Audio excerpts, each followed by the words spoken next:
quand vous faites une phrase en anglais, vous avez subject, verb, object, sujet, verbe, complément. Donc, si vous maîtrisez les verbes, vous avez déjà fait un tiers du travail. C'est simple. Et aujourd'hui, c'est ce qu'on va s'employer à faire avec, chers amis, 60 verbes d'action. Donc vraiment, on commence au niveau grand débutant, les indispensables. Après, on fait niveau faux débutant, les pratiques. Et après, on fait niveau intermédiaire, donc pour parler de manière plus élaborée. On commence tout de suite. Let's do it! Niveau 1, les indispensables, chers amis. To go. Alors, vous avez des verbes irréguliers et des verbes réguliers. Je n'ai pas fait de distinction. Ce n'est pas seulement l'un ou seulement l'autre. C'est les deux mélangés. Pourquoi? Parce qu'on est vraiment sur les verbes d'action les plus utilisés. To come et to do. Bon. To go. She's going to the store this afternoon. Perfect. To come. Come and see this beautiful sunset. Easy. Est-ce que vous vous souvenez? Yes, to go, went, gone. Exactly. Bien joué. Maintenant, to come, came, come. Donc, évidemment, là, c'est la forme présent ou infinitif. Là, c'est le passé. Là, c'est le participe passé. To do, did, done. What are you doing tonight? Qu'est-ce que tu fais ce soir? Et voyez, en fait, c'est ce soir. Ce soir is not now. That's in the future. But you are still going to use the present time, present tense. OK? So what are you doing? Vous allez dire qu'est-ce que tu es littéralement en train de faire ce soir parce que c'est tellement proche dans le futur qu'on utilise le présent. OK? So do, did, done. OK. Alors, il en reste d'autres dans la liste des indispensables. Encore une fois, on est dans le niveau grand débutant. Celui-ci, vous le connaissez dans Made in France, qui est la forme passée et participe passé, de to make, qui est faire au sens de fabriquer, d'accord? Et vous avez parfois dans certaines expressions toutes faites à apprendre, là, c'est soit l'un, soit l'autre, c'est soit to do pour faire, qu'on a vu juste avant, soit to make, et faire son lit, pour le coup, c'est to make, je fais mon lit, to make, je vais écrire correctement, une fois n'est pas coutume. To make my bed. So, she made a great dinner last time. Okay, perfect. What did he say at the party? What did he say at the party? Qu'est-ce qu'ils ont? On descend sur la fin. Pourquoi? Parce que ce n'est pas une question à laquelle on peut répondre par yes ou par no. Qu'est-ce qu'il a dit à la fête? On ne peut pas dire non ou oui. Ça n'a pas de sens. Donc, du coup, on redescend. What did he say at the party? What did he say at the party? OK? Et to tell, alors c'est said, verbe irrégulier. To tell, told, told. Alors, ce n'est pas un hasard si la plupart des verbes de base sont des verbes irréguliers. Pas tous, mais la plupart. Pourquoi? Parce que les verbes irréguliers, c'est ceux qui sont le plus travaillés par la langue, et donc plus ils sont employés fréquemment, plus ils sont, si je puis dire, travaillés par l'histoire de la langue. She told me a funny story yesterday. OK, easy. To tell something, c'est raconter. Attention, attention, il ne faut pas juste les laisser passer de manière mécanique. Hein. To tell a story. Et attention, vous allez me dire ce que ça signifie. In French, to tell something, c'est dire quelque chose, mais c'est aussi raconter quelque chose, d'accord? Donc, to tell, en fait, c'est rapporter souvent des propos. C'est pour ça que ça marche aussi pour raconter une histoire. Parce qu'une histoire, c'est on rapporte des propos ou des événements.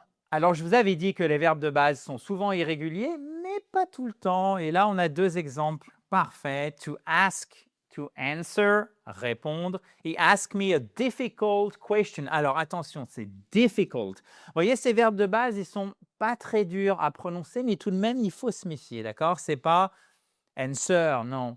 To answer, an answer, répondre une réponse. To get, got. Et parfois même en anglais américain, vous verrez gotten pour la forme du participe passé. I got a new phone yesterday. OK? I got a new phone yesterday. Pas de difficulté particulière.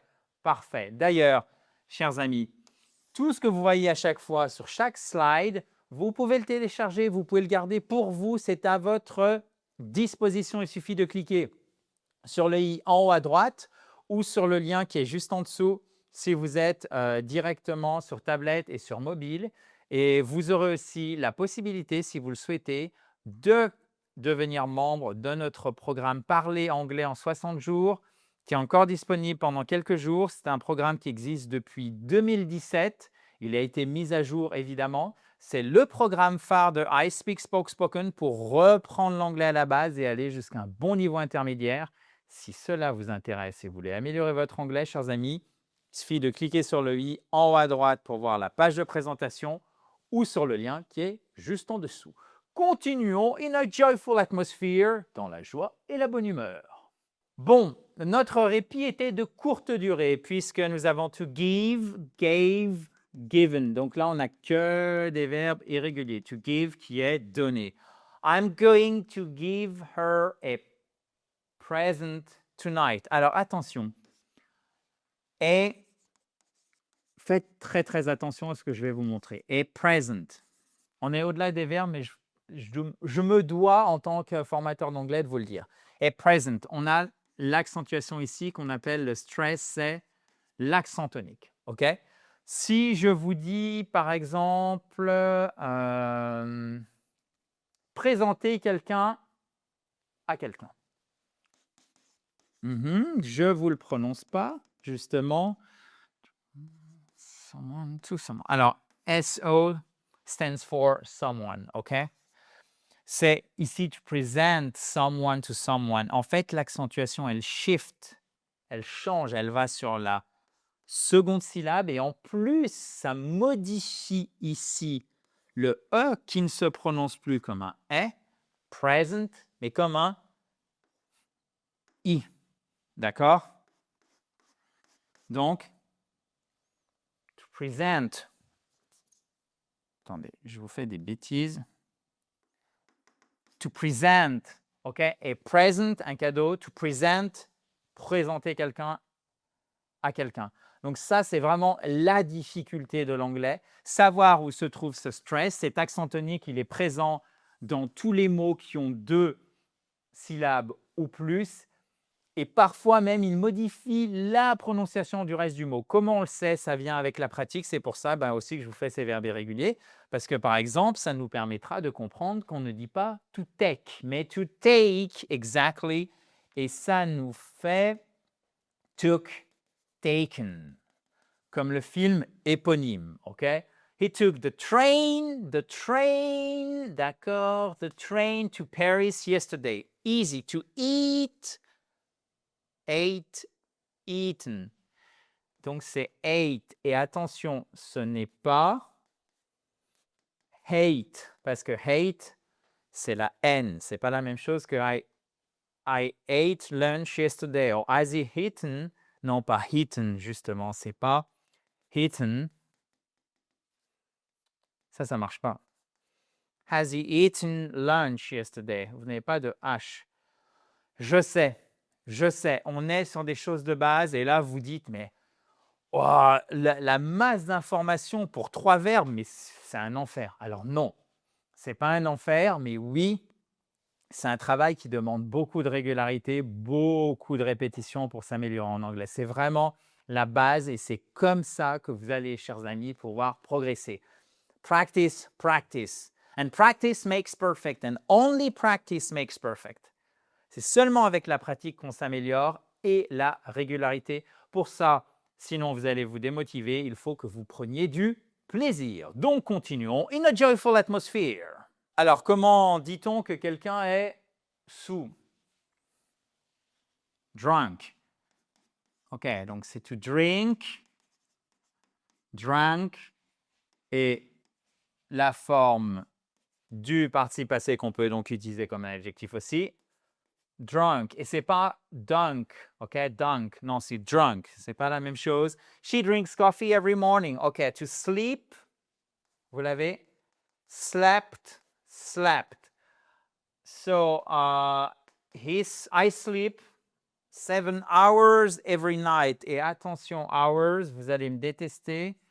mais on est sur, je vous le fais comme ça, c'est mon alphabet phonétique, mais c'est hours. Au moins là, vous vous souvenez que le H ne se prononce pas. OK, hours. So I sleep 7 hours every night.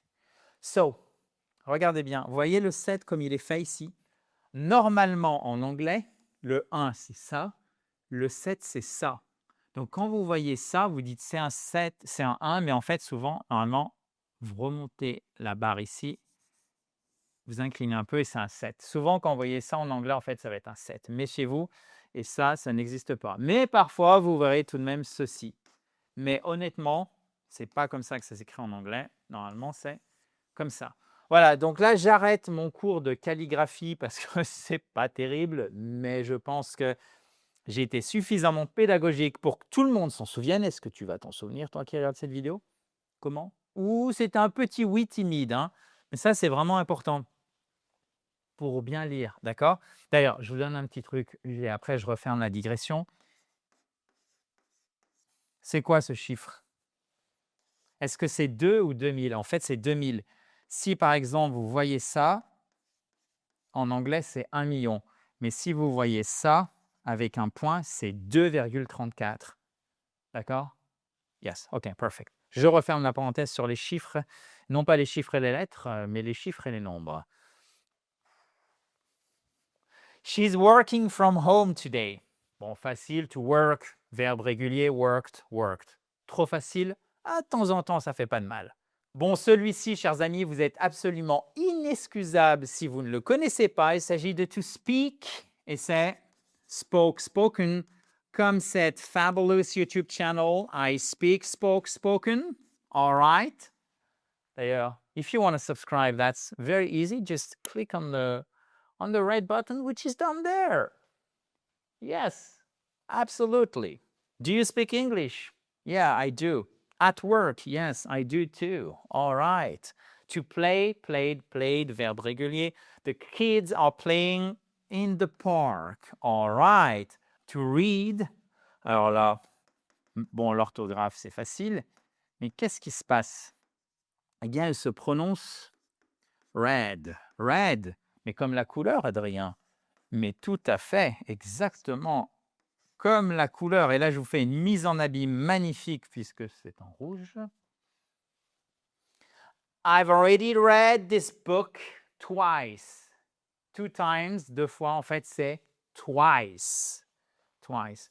Et oui, on enrichit notre vocabulaire en passant, ça ne fait pas de mal. Absolument pas, c'est pas write. On oublie, quand vous avez WR in English, I want you to pay attention and to remember that you do not pronounce the W. So, to write, wrote, written, okay? To write, wrote, wrote, written, written, okay? Written.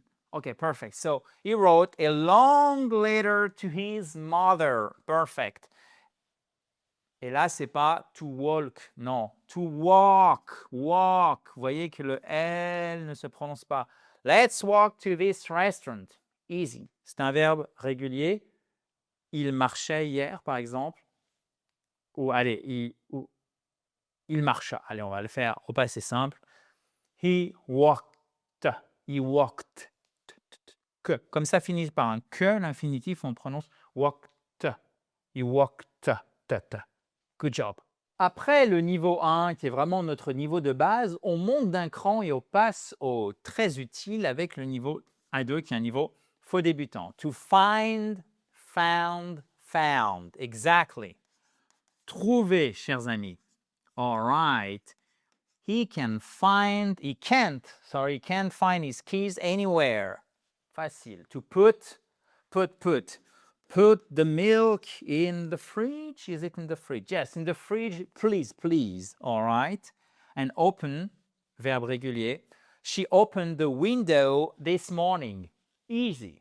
On enchaîne parce que c'est assez facile. To close, fermer. To start, commencer. Évidemment, vous avez aussi to begin, qui signifie la même chose. Et to stop, qui est arrêter. So don't forget to close the windows. Easy. The movie starts at 8 p.m. tonight and you must stop au feu rouge, facile aussi, at the red light. The red light, pas the red fire. Ce que je dis facile, mais là, peut-être que je me suis un peu avancé. Oh, the green fire. Qu'est-ce que c'est que ça, le feu vert? Non, the green light. Exactly. Alors là aussi, ça paraît assez facile. On se dit attendre, OK, she's for the bus at the corner. Pourquoi je ne l'ai pas prononcé? Parce que si, c'est she is waiting et pas waiting. C'est pas to wait, c'est pas wet. Wet, c'est ça. Attendez, je ne sais pas pourquoi je vous le mets en haut là. C'est compressé. Ça, c'est quoi? Humid. C'est à peu près la même chose que humid, humide, wet.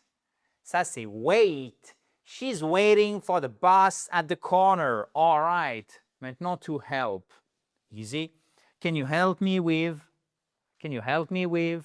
Can you help me with something? For example, can you help me with this box?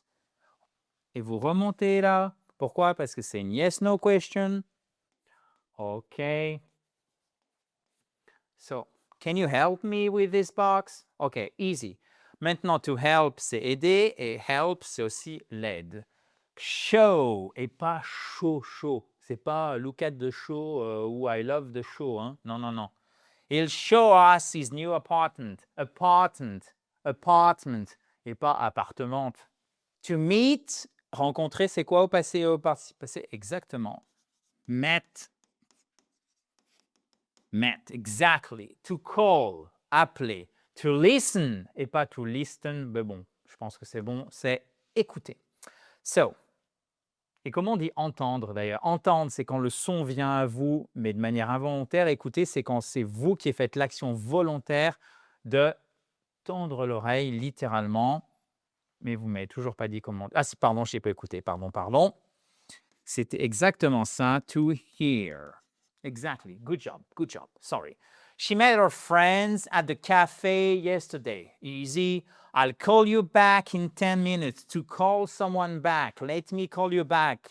Permettez-moi de vous rappeler. Later. Plus tard. In 10 minutes. Minutes. Later. Alligator. Plus tard. Listen. I'm listening to a podcast. I'm listening to a podcast right now. Right now, c'est là maintenant. OK? C'est now, c'est maintenant. Là maintenant, là tout de suite, immédiatement, en ce moment. Là maintenant. Right now. All right, guys, we're doing good. Bear with me, please. To watch. Regardez. Alors, c'est regarder, mais typiquement, watch a movie. D'accord? Si je vous dis I'm watching you, ça veut dire littéralement je vous surveille. D'accord? C'est aussi surveiller. I'm watching you. Par contre, si je vous dis I'm seeing you, ça veut dire deux choses. Ça veut dire là, je te vois avec mon sens, un de mes 5 sens, enfin 5 au moins. Peut-être qu'on en a un 6e, j'en sais rien, vous me direz. Mais c'est au moins des 5 sens qui est celui de la vision. D'accord? La vision, c'est sight. OK? Donc là, je te vois, là, toi qui regardes cette vidéo, I'm seeing you, mais ça veut dire aussi, au sens figuré, je t'ai remarqué, d'accord? I'm seeing you. So, look, et pas look. Look, non, does not work in English. To look, regardez. Look at this beautiful painting. All right, painting. Look. Verbe régulier. To run. She ran 10 kilometers this morning. Bon, franchement, pas très compliqué. On continue? Ah non, on arrête? Mais bien sûr qu'on continue. To sit down, c'est s'asseoir. I sat down on the bench to rest. Rest, c'est pour se reposer et c'est aussi le repos. Rest, OK? Celui-ci, vous le connaissez. Stand up, get up. Non. Je vous épargne cette horreur, c'est-à-dire moi qui chante. On continue en anglais, dans la joie et la bonne humeur tout de même. To stand up, se lever. Stand up, please. Donc, c'est évidemment le contraire, OK? Les deux marchent ensemble. To buy, acheter. Mais ce qui m'intéresse, c'est que vous prononciez la forme passée et le participe passé, les deux formes étant identiques. J'ai acheté. Vous voyez, c'est quand même facile à retenir. J'ai acheté pour le verbe acheter. Vous ne pouvez pas le louper. To buy, bought. Bought. Tout ça là, vous voyez, c'est 5 lettres, c'est juste ça. Bought. 2 sons. OK? He's going to buy a car, next month. I bought a car il y a un mois. Comment vous le dites? Parfait. Beau réflexe, chers amis. 1 month ago. Exactly. Alors, A-G-O. Good job. To sell, sold, sold. OK, ça c'est vendre. Et comment vous dites payer? I want you to pay attention. Littéralement que vous payez attention, donc faire attention. To pay attention. All right, faire attention. To pay, paid, paid. He paid for dinner last night. Easy.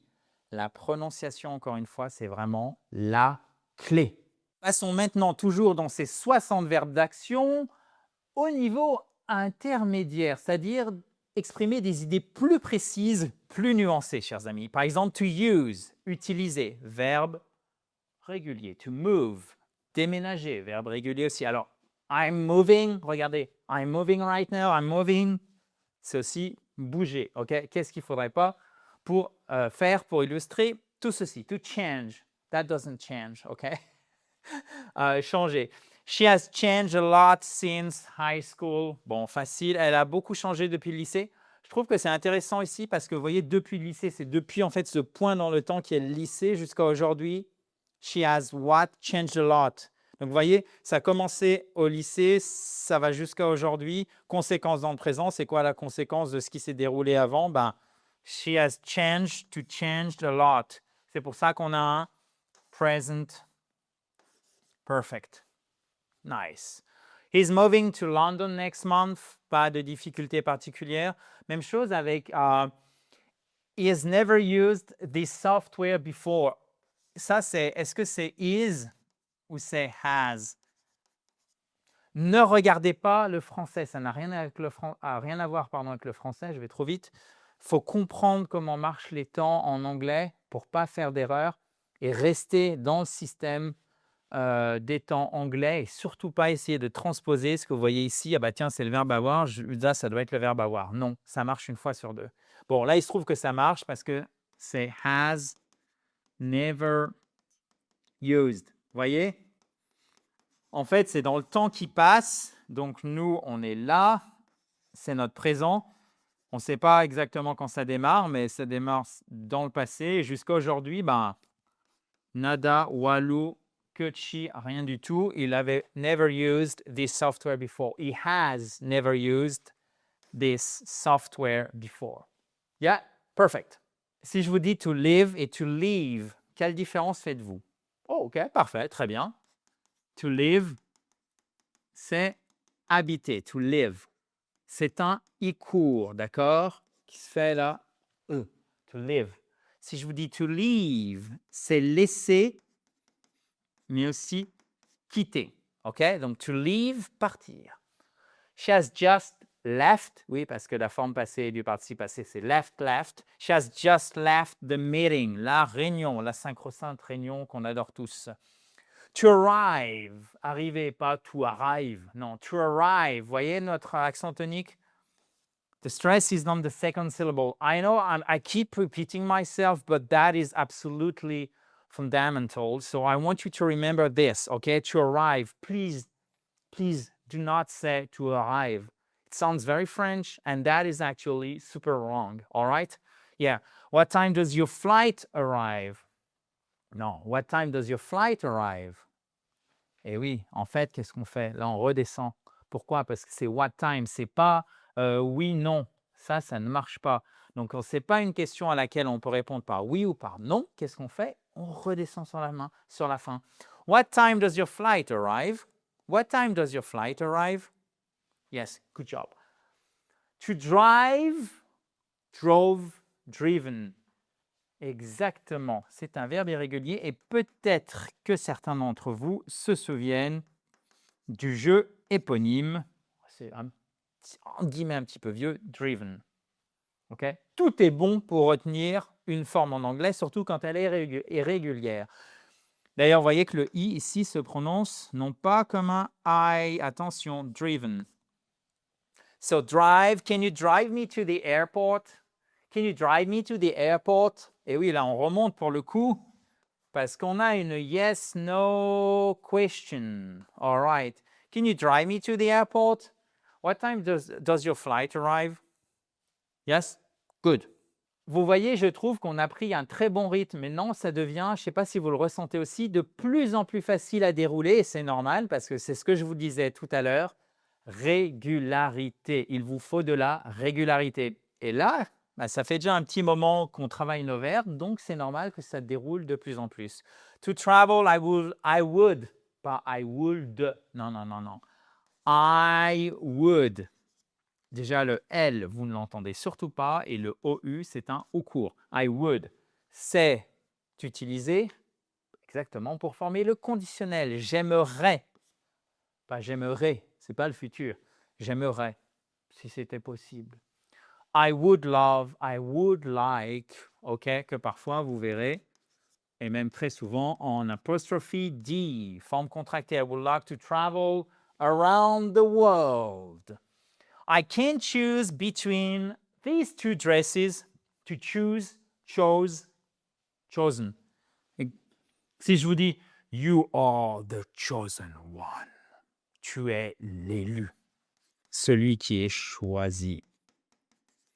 You are the chosen one. Alors, vous l'avez compris, Hollywood ne va pas m'embaucher pour ma splendide voix, mais je vous conseille tout de même, splendide ou non, de continuer à l'écouter. Alors, ce n'est pas celle de la raison, mais c'est celle d'un meilleur anglais. Donc, to explain, expliquer. Vous voyez, ce n'est pas explain, c'est explain, explain, plain. Et là, oups, oups, hop, tout ceci. Attendez, regardez, je vais vous le mettre en gros même. Vous avez explain.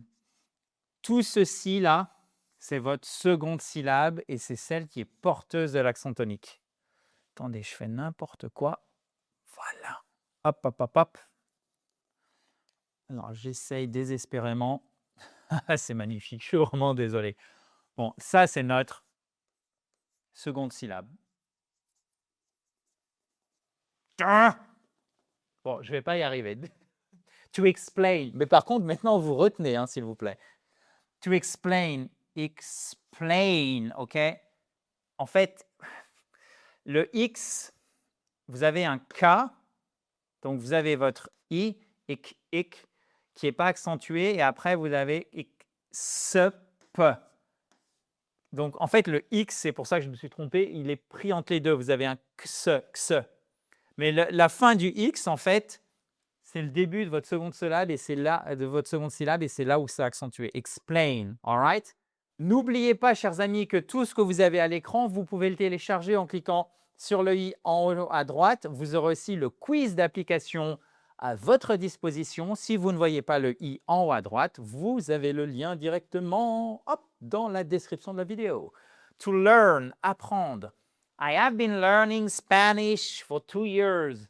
Et non, l'espagnol n'est pas privilégié. Pourquoi? Parce que si c'était English, ça serait aussi une première lettre mise en majuscule.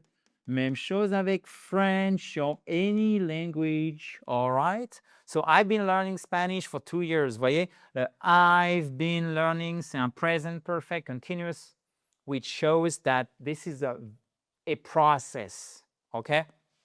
So to teach, what is the past form of the verb to teach? To teach, taught, taught. All right, to teach, taught. So she's been teaching English for 15 years. 15 years is a long time. That's also an accumulative process. Okay, c'est un processus accumulatif, du coup, present, perfect, progressive. all right, all continuous, if you want. To follow, présent perfect, je vais vous le faire en français. Présent perfect progressif, c'est la même chose que présent perfect continu. C'était pour voir si vous suiviez. To follow. I followed your advice and it worked. Ton conseil. En fait, là, je ne sais pas pourquoi, mais j'ai fait une faute. Justement, parce que your advice, en fait, c'est tes conseils.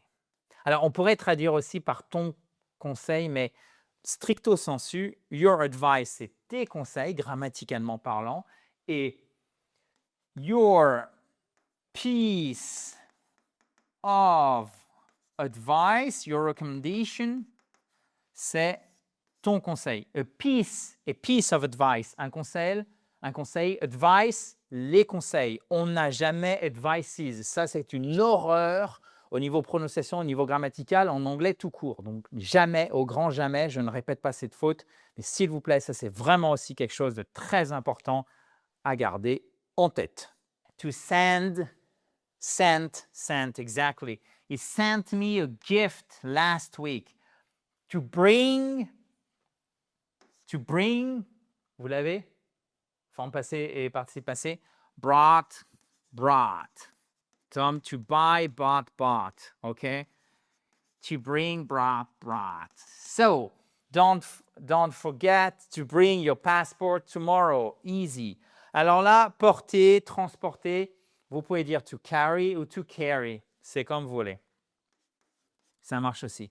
She was carrying a heavy bag of groceries. Groceries, c'est les courses. Grocery store, c'est le magasin d'alimentation.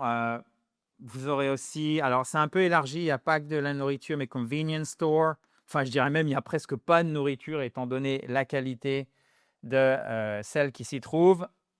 Ça, c'est vraiment la supérette. Ça, c'est grocery store. C'est plus le magasin d'alimentation. OK? Yeah, perfect. Alors, c'est facile si vous connaissez to speak, spoke, spoken. Vous connaissez to break, broke, broken. He has broken his arm twice this year. Oh my goodness, twice. 2 fois. Si vous dites 2 times, ça passe. Mais twice, c'est vraiment la forme idiomatique pour dire 2 fois. To break, broke, broken. OK? Donc, si vous êtes fauché, comment vous le dites? Vous dites I'm completely broke, or she is broke, they are broke. Construire, ce n'est pas le build. Et vous le retrouvez dans le bâtiment. Qu'est-ce qui se passe ici? Vous ne prononcez, je vais y arriver. Vous ne prononcez pas le U. Ce n'est pas le building, c'est building, build. OK? Build. He has or she has built her own company from scratch. She is very successful. Awesome. To build. Built. To cook et pas to cook. He cooks dinner every Sunday. OK? Bon. Every Sunday, c'est une habitude. So you need the S at the end. Present simple. He cooks. Yeah? Nice. Et on finit en beauté, chers amis. To wash, laver. To clean, nettoyer. Have you cleaned your room yet? Littéralement, as-tu nettoyé ta chambre déjà? Le yet pour dire est-ce que c'est déjà fait dans une question, est-ce que tu l'as déjà fait? Le déjà dans une question, c'est yet. OK, good. To wash. I should wash my car this weekend. Déjà, weekend, vous avez un point je vais y arriver, un trait d'union ici. Vous n'en avez pas en anglais, d'accord? C'est la même chose dans email. Ça, c'est la bonne forme en anglais. En français, il faut mettre un trait d'union. Si vous n'aimez pas la forme anglo-saxonne, en français, vous pouvez évidemment emprunter la forme de nos camarades québécois, courriel, qui est d'ailleurs passé dans le français. I should wash my car this weekend. Good. Français de France. N'allez pas, je ne veux pas faire de confusion, vous m'avez compris. OK, good. I should. c'est exactement comme would. L'anglais, c'est toujours comme ça. Quand on pense être bon sur une phrase, il y a toujours quelque chose où il y a toujours un gros piège, une exception. Et c'est pour ça que, encore une fois, et c'est, oui, je me répète, il faut être régulier. Bon, j'espère cette vidéo, certes un peu longue, mais qui me semble dense, intéressante, prenante, je l'espère, et surtout bénéfique pour votre anglais, chers amis. Si vous l'avez apprécié, vous pouvez mettre un pouce juste ici en bas à droite. N'hésitez pas, si vous avez la moindre question, je suis là. Nous sommes là pour y répondre, ou le moindre commentaire, vous mettez ça juste en dessous. Je vous dis à très vite dans la joie et la bonne humeur. In a joyful atmosphere. Bye bye!